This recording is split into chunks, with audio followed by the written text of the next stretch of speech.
Hello students, this video is for class 11 science and I'm going to teach you botany. So today I'll start with a chapter, with your first chapter, that is science of life.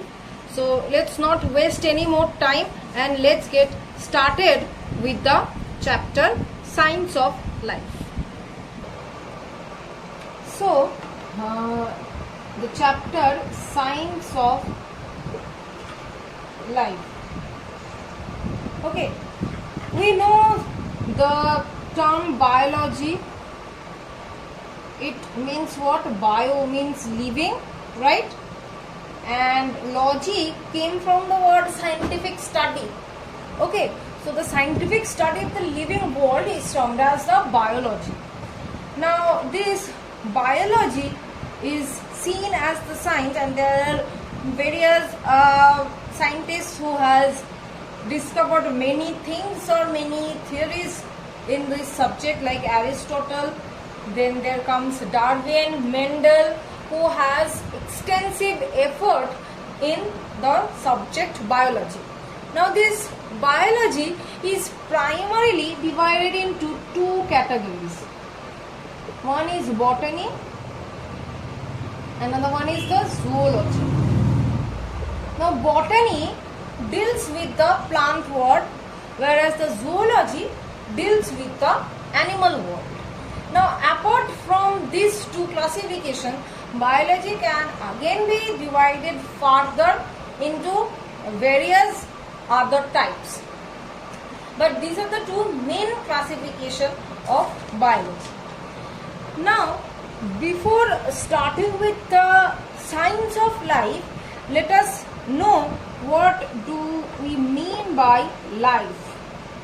Life is what? It is the phase, or it is whatever it is defined as the living state of a complex organic cellular substance which is capable of growth, reproduction, and who is also capable to undergo the evolutionary process. So the substances or the complex organic substance who are capable to do all these things, that means to growth, to reproduce and to change or to undergo in the evolution process, that is considered as the life.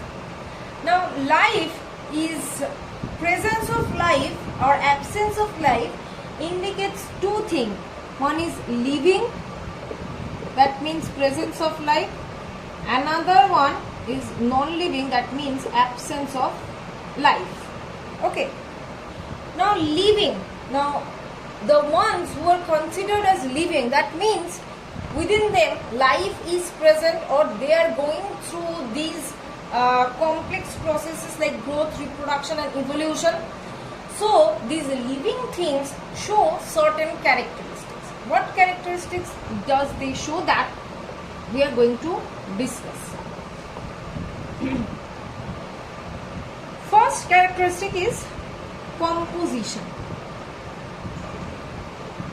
That means these living things are made up of what? We know that everything, every matter, whatever is present surrounding us is made up of certain substances. Similarly, these living things are also made up of some substances, and that composition, that substance is termed as protoplasm. This is this is the thing, or this is the substance which considered us as a living or not. A cell can be dead or a cell is living is identified by the presence or absence of the protoplasm. So this presence of the protoplasm or the composition of the protoplasm indicates whether the organism or that complex cellular substance is living or non-living. Next is that organization.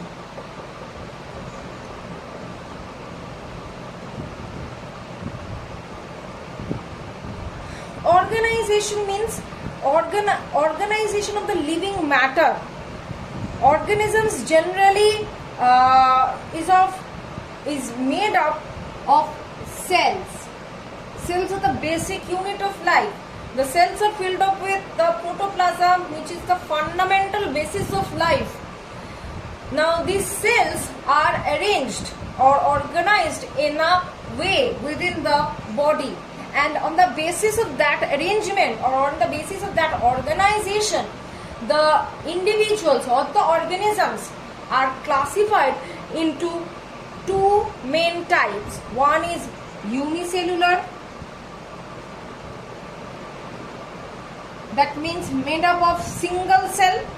Another one is multicellular, that means made up of more than one cell. Understood? Now these unicellular made up of one cell, multicellular made up of more than one cell. Now these cells, a group of cells which are differentiated to work or to function for a particular activity. That means a group of cells which are responsible to carry out a particular function, and those are structurally similar. Those group of cells are termed as tissue. Now that tissue, now a group of tissue who are structurally as well as functionally similar, those are termed as tissue system.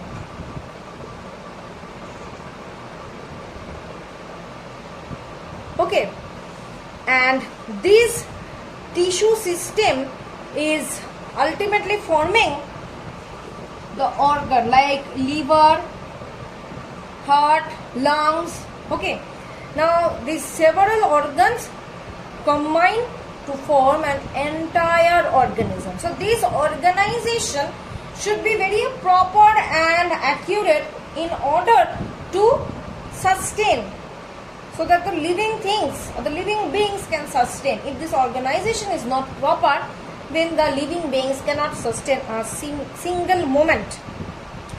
Now the next point is definite form and size.